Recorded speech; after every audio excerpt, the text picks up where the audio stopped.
Tem amigos que como eu,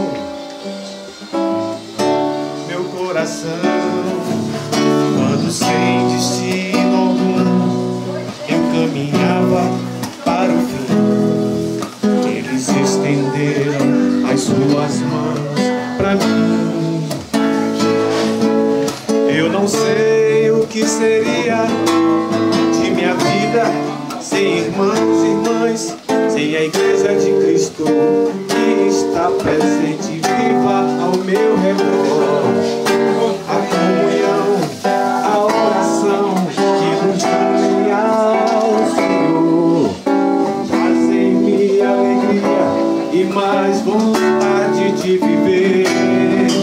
E se a cada dia